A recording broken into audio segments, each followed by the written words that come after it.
안녕하세요, 친구. 유럽 시장에서는 휘발유 단위 중 2리터 단위만 제공되었습니다. 자연흡기 FB20와 터보차저 FA20 두 가지 버전으로 생산됐다. 첫 번째는 150마력을 개발하는 것입니다. 일상적인 운전에 탁월한 엔진입니다. 역동성은 괜찮고 10.8초에서 수백 초, 소비량은 지나치게 높지 않습니다.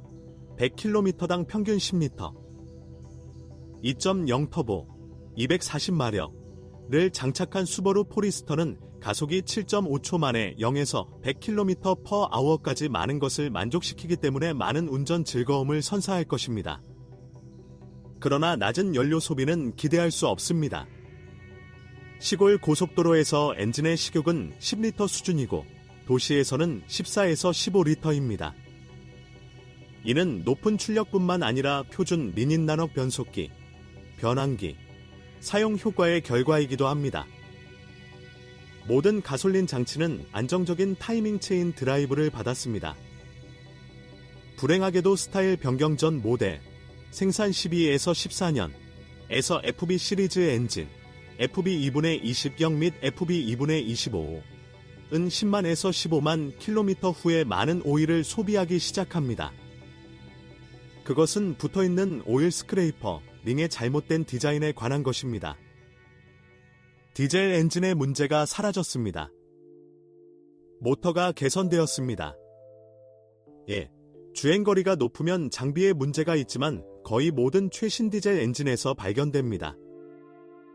가장 중요한 것은 세 번째 포리스터의 소유자를 걱정했던 클러치 및 이중 질량 플라이휠의 오작동이 원칙적으로 관찰되지 않는다는 것입니다.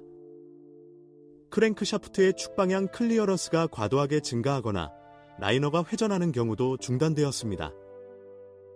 현재 터보 디젤 엔진은 주로 부착물 문제로 인해 어려움을 겪고 있습니다. 터보차저와 인터쿨러를 연결하는 파이프가 꽤 빨리 파손됩니다. 인터쿨러와 스로틀 밸브를 연결하는 파이프도 내구성이 좋지 않습니다. 마일리지가 높을수록 EGR 및 DPF에 관한 질문이 발생합니다. 그러나 터보 디젤은 수리 비용이 많이 듭니다. 심각한 문제가 발생하면 복구 비용이 많이 듭니다. 베리에이터의 경우 아직 이 상자에 심각한 문제가 없습니다. CVT 변속기는 때때로 거친 취급도 견딜 수 있습니다. 그러나 수리가 이루어집니다.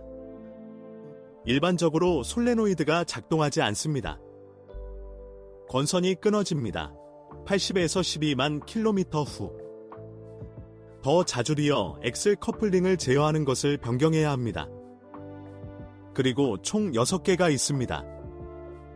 흡기 엔진은 TR580-11, 2리터 터보 엔진은 TR690과 짝을 이루었습니다. 스타일을 미리 변경한 XT, 터보차저 버전에서는 베리레이터가 자주 누출되어 펌프 커버를 다시 밀봉해야 했습니다. 문제를 해결하려면 상자를 분해해야 합니다.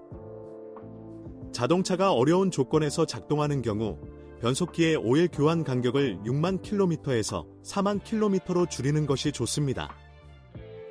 또한 특수 오일을 사용해야 합니다.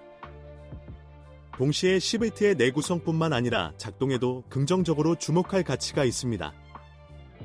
드라이브는 V10을 사용하여 구현됩니다. 상자에는 6개의 가상 기어가 있으며 명령에 대한 응답은 100mH를 넘지 않습니다. 기어비 범위가 6.28에 달해 엔진 토크를 효율적으로 사용할 수 있습니다. 전륜구동은 여전히 모델의 강점이다. 견인력은 중앙 차동 장치, 자동으로 잠김을 사용하여 차축 간에 분산되며 이는 어려운 조건에서도 효과적입니다. 또한 CVT 기어박스가 있는 버전에서는 X모드 시스템이 현장 조건에서 도움을 제공한다는 점에 유의해야 합니다. 엔진, 변속기의 특성을 변경하고 언덕 하강 보조 시스템 등을 활성화합니다. 가솔린 버전에서는 운전자의 선호도에 따라 엔진과 기어박스를 스로틀 반응에 맞게 조정하는 시드레이브 시스템을 사용할 수 있습니다. 자연흡기 2.0에는 두 가지 작동 모드가 있고 터보차저에서는 3가지 작동 모드가 있습니다. 전륜 구동 변속기 요소는 일반적으로 고장나지 않습니다. 프론트 디퍼렌셜의 오일을 교환할 때 경험이 부족한 기계공이 실수로 새로운 오일을 변속기에 부을 수 있습니다. 변속기의 경우 이 상황이 치명적이지 않다면 전면 기어박스의 경우 치명적입니다. TR580 변속기의 필러 구멍 위치 특성으로 인해 자연 흡기 엔진을 장착한 자동차에서는 터무니없는 오류가 일반적입니다. 주행 성능 측면에서는 조향 정밀도가 낮은 것만으로도 미세한 침전물이 남고 서스펜션 작동도 조금 더 다듬어질 수 있을 것으로 보인다. 전면 레버의 무음 블록은 종종 50에서 9만 킬로미터 간격으로 변경되어야 했습니다. 리어 서스펜션에서는 플로팅 무음 블록이 가장 먼저 나옵니다. 80에서 12만 킬로미터 후에 삐걱거릴 수 있습니다. 앞팔볼 조인트의 수명은 비슷합니다. 뒷바퀴 베어링은 60에서 10만 킬로미터 후에 매우 빠르게 악화됩니다. 전면 베어링은 내구성이 더 뛰어나 10만에서 15만 킬로미터 이상 지속됩니다. 외부 CV 조인트도 내구성이 없습니다. 더 자주 왼쪽 구동축 조인트가 포기됩니다.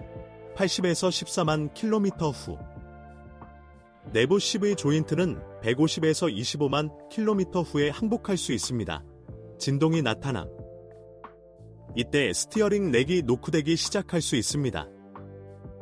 전면 충격 흡수 장치는 120에서 14만 킬로미터 이상 지속됩니다. 뒤쪽은 더 오래 지속됩니다. 많은 차량에는 옵션으로 셀프 레벨링 후방 충격 흡수 장치가 장착되었습니다. 140에서 18만 킬로미터 후에는 포기할 수 있습니다. 후드와 지붕을 제외한 모든 신체 부위는 부식 방지를 위한 추가 조치로 아연 도금 처리되었습니다. 불행하게도 3에서 6년이 지난 사본에서는 이미 트렁크 도어와 도어 유리 프레임, 금속이 겹치는 부분에서 작은 부식 주머니, 페인트 부기를 발견할 수 있습니다. 스티어링 칼럼 케이블은 120-140, 000 후에 업데이트해야 합니다. KM 나이가 들면 히터 모터에서 소음이 발생할 수 있습니다. 어떤 사람들은 분해하고 청소한 후에 그것을 진정시킵니다. 2016에서 17년에 생산된 스타일 변경 모델의 경우 공장 에어컨 라디에이터는 작동 후 3에서 4년만 지나면 누수가 발생할 수 있습니다. 다른 모델의 오작동을 알고 계시다면 꼭 적어주세요.